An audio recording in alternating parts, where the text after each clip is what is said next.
guys, and thanks for watching with me today. I wanted to talk to you about some products that I've been using through the month of March and what I've liked about them, and I think I pretty much have liked all of them actually, to be fair, so there's not too many duff products here, if any in fact. So first up, if I talk about a little bit of skincare first, and then I'll move on to some makeup items if that's alright with you. So first up, in Superdrug they had an offer on the Nip and Fab skin range. So this was working out at about £5 something, I think. So there's quite a lot of product there. Grammage, you get, well, 300ml. So it's a big pot. And as much as I like my hot cloth cleansers to wash my face morning and night, I do like to mix it up sometimes. So this one's a deep cleanser, and maybe 2 or 3 times a week I will put a good dollop on my face after I've removed my makeup with some micellar water, and I give it a good massage. I like the idea that it says deep cleanser, so I think the more I can massage it into my skin the better. You can also leave it on the skin as a kind of mask, so sometimes I do that. I give it a good little massage into the skin, and then I go about making a cup of tea or having me brekkie, whether I'm doing it morning or night. Leave it on for a little bit longer, and then I wash it off. And I do tend to use a hot cloth to get the product off rather than just washing it off with water, because then I just feel that that's giving it an extra little exfoliation as you're taking it off. So I'm really enjoying that one. Next up, I did touch on this one in my last video, and I Instagrammed a picture of it because it's from Marks and Spencer's, and it's a pure super active face serum. And I did read a little review about it, so I thought, I know I like my vitamin C illuminating brightening serum from Marks and Spencer's, and I still do, but it's always good to try something new, isn't it? So I tried it because I thought it might be good for slightly older skin as well, because it's got it's firming and smoothing, which tends to go with slightly older skin. So I used it, and you know what? It kind of proves to me how quickly your skin can get used to a product actually, because I applied it probably, the first time I used it would have been an evening, then the following morning and that evening. And those first 2 or 3 applications I really felt a little bit of a firmingness going on the skin. Not exactly a tingle, not quite a tingle, but a slight tightening. And I liked that. I thought that was pretty good. But after about the second or third day I didn't really get that sensation, so I suppose the skin kind of got used to it, or my senses didn't sense it anymore. But I'm presuming it's doing that every time I'm putting it on, so I do feel that it does smoothen and firms maybe a little bit, so that's good. Next up, I picked up a new hand cream.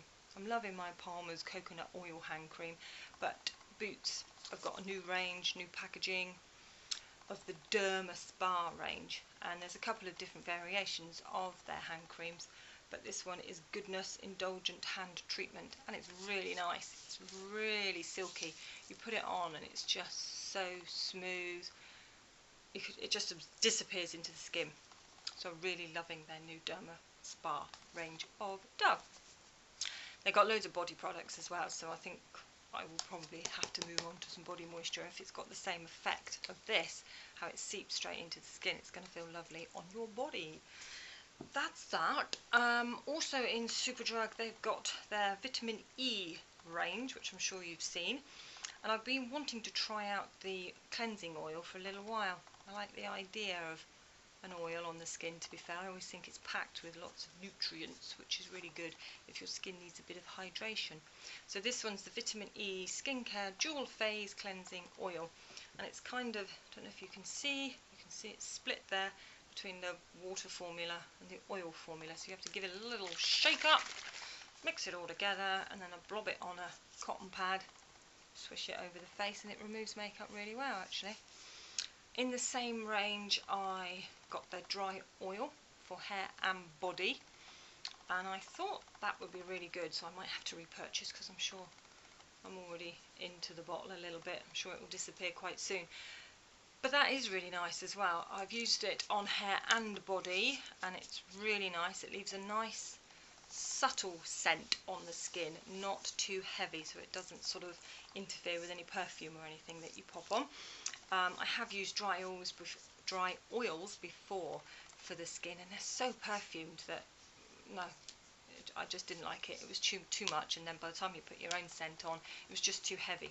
Whereas this is just a really nice light scent that absorbs well into the skin, and it's also good to pop on the ends of your hair. I do sometimes do it in the mornings before I'm going to wash my hair. Just run it through the hair and just leave it on for, I don't know, whether you've got 10 minutes, 20 minutes before you have your shower and you wash it out, and it does leave the hair quite soft and smooth. And because it's dual product then, obviously for hair and body, and in a nice petite packaging, I thought it would be good for travelling. So when I go on holiday in the summer months, I will probably have a new one to take away with me. It's a little bit leaky, that's the only thing. The caps, they've got like a little squirt up lid like that, and it just leaves a bit of residue all around it. I mean, they're not that expensive, so the packaging isn't going to be ace, but yeah, the product itself is pretty good. So that was that on the skincare side of things. I just wanted to let you know how I felt about the eyelid primer. Primed and Ready in collection. It's the first one I've ever used for my eye makeup. I've always skipped that step, never really thought it was particularly important, but it is. Once you've used an eyelid primer, well, it just says eye primer, and to be fair, sometimes I do actually put it underneath as well, my eye, just to see how it helps, because obviously there's some fine lines going on there, so if it helps with your concealer and your foundation to not settle in those fine lines, then it's worth a try. And I do find it does help. Definitely it helps on the lids though with shadow. The eyeshadow, I think pretty much every eyeshadow I've used, from cheap to more expensive ones, yeah, it's definitely helped the longevity of the product to stay looking fresh on the eyelids without it creasing and disappearing basically down your cheeks. So I'm recommending, even though that was a relatively cheap product, I think it is about $4.99, something like that. Yeah, does the job. I'm really glad that I now add that step into my routine. I've also, this is a really new purchase, so I can't say too much about it other than first impressions, really good. It's from Bourjois. It's the Healthy Mixed Serum Tint Foundation. I got mine in the shade Vanille 52. It's not the lightest, I think that's Vanilla Eclair or something 51. It's the next one up, and it's really nice. It's light, so you can have a really light finish if you just pop it on one layer, or if you've got some slight discoloration, maybe cheeks are a bit rosier or some darker skin pigmentation around the face, you can build it up for a bit of a higher coverage, but it leaves a really nice illuminating finish. And I've got a couple of matte foundations at the moment. I'm liking the matte foundation, but I wanted a new sort of illuminating-ish one, and I'm giving that a try, and I'm really liking it so far. Next up, I've got a couple of lipsticks I'm enjoying at the moment, sort of not exactly high range, but more mid-range of the Maybelline. What range is this called? It's called, oh, Colorsensational, that's right. I've got 603, sorry, in Velvet Beige. And they've all got slightly different clear plastic colour cases on them. This one's Velvet Beige, and it is just a nice, neutral, slightly darker than a nude. There's a bit of the brown undertone there, but it's nice. It's wearable. You can build it up so it goes a little bit of a darker brown, but still in that mid-range. Yeah, so I do like that one. And it smells gorgeous.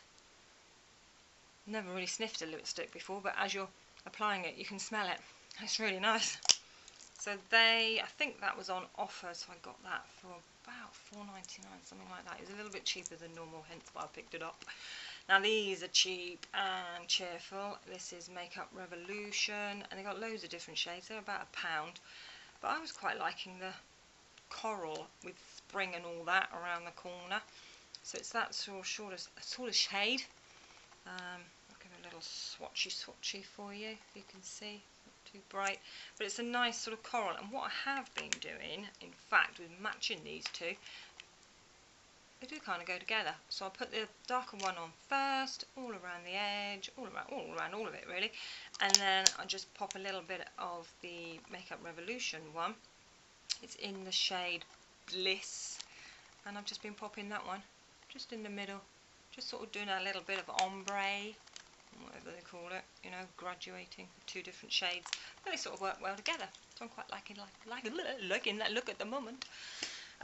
Next up is a good staple base for an eyeshadow. I think I bought this colour many years ago and kind of lost it in the grand scheme of things with all the other eyeshadows you collect, and anyway I've refound it. This one's in Butterscotch. There's also one in Willow, I think it's called, and they're two very similar shades, and they're literally just, it's so bright you can't even see it. It's just a really light beige, and it just goes all over the eyelid, and I really like it. It's a good base, brightens and lightens the eye, and I think it's great for like $1.99 or something. So then I move on to my two recent purchases this month in Makeup Revolution. I'll pop one up there. This one is the Salvation palette in Run Boy Run. I know I showed you it when I first bought it, and I've been using it. There's the brush, fell out again. I've been using a lot, and yeah, I do like it. Some shades more than others. Some shades you sort of dab your brush in of the darker shades, and I think, oh, I'll just put a little bit of that on the edge, and whoa, the pigment's really tight and hot and really dark, and you end up doing a really glamorous eye just for whipping around the shops on a Saturday morning. But yeah, if you're careful with it, and some of the lighter shades are just really everyday use, and they just put a nice little bit of, you can see all the shimmers, you can just put that in the middle of your eyelid and it's really pretty. So that was that one, and then I've had my eye on this one. It's the Ultra Blush Palette in Golden Sugar. I think they got a Golden Sugar 2 out now, but I really liked this one. These were the colours that suited me best. A couple of bronzers, do like those. I used the Benefit Hoola, and yeah, this is a good substitute. I like it just as good actually. And then you've got a bit of highlight going on, and then the blushy shades and the more sort of summery. I would wear the sort of shimmery browns more in the summer just for that sort of sun-kissed look, but I do like a bit of a pinky peach on the old blushers, on the old cheeks I mean. So yeah, so I'm really enjoying those two palettes at the moment, and I think I'm nearly rounded up. I just want to mention a couple of mascaras to you. I've been using Rimmel Wonder Full mascara. I think it's got some argan oil in it, and it has, and it's really nice. It goes on well. I've been using it every day, day-to-day basis. Nice brush. I don't tend to get on with really fat, bristly brushes. I just tend to sort of get it all over my eye rather than actually on the lashes. So, but that one's nice. It's in a sort of bit of a controlled form. It doesn't get too choked up with product. So, yeah, do really like that one. It's good for every day, but then when I want to add a little bit more thickness and fullness and volume, I find this one, I keep going back to it, and it's really nice. It's the Bourjois Volume Glamour Ultra Care. I put it on this morning, and I literally just kept going over and over and over and over. I probably did 7 or 8 coats on each eyelid, but you just keep pushing it up, pushing it and pushing it, and all the lashes fan out. They're really thickly coated at the bottom, but they stay individual. It doesn't go clumpy, and it's really nice. So this one I've probably had now a couple of months, so it won't be long before I'll have to repurchase it, and I think I will, because it's that good. That's that, and I just wanted to give a little shout out to the Benefit Eye Bright. I did touch on it last time. Do really like it. I said I tend to use a nude in actually the waterline, because I found this white sort of pinky shade a bit too bright and artificial looking for that waterline, but to be fair, I have been using it in that waterline. I tend to put it in the corners to do the little bit of brightening of the eye, and then I just whiz along if I've got any of mascara on that waterline. So I just whiz along with this and sort of cancels out all the mascara. So I do really love this product. It's going to last me a long time because it's probably really expensive for what it is, but I'm enjoying it again. Anyway, that's about it. Oh, one more thing. This is new as well, and I've used it probably a couple of weeks, from got to be Schwarzkopf. It's new and it's called Made for Mess. It's textured hairspray basically. Yeah, and it's really nice. It smells nice as well, not too artificial like some hairsprays. So whiz it all over the hair and then sort of finish and then just sort of scrunch, do what you want to do, get it into a bit of a style position and then whiz all over it again. It's really nice. It doesn't leave your hair sort of crunchy or anything. And yeah, I'm liking that. I think that's quite new to the market, but it's good. So that's me done for March. I haven't bought much stuff actually, just trialing out those few there. And I'm hoping that now, sort of you get to March and you want the spring and the summer to come. Like, go away winter, I'm done with jumpers and stuff now. I want to sort of experiment and bring out your lighter weight pumps and sandals and try it all out and then try a few different makeup bits out. So I'm looking forward to that for next month. So yeah, so thanks ever so much for sticking with me and watching my video. A big love to some people out there that are going through some tough times at the moment, and I will see you very soon in my next video. Thanks guys, bye.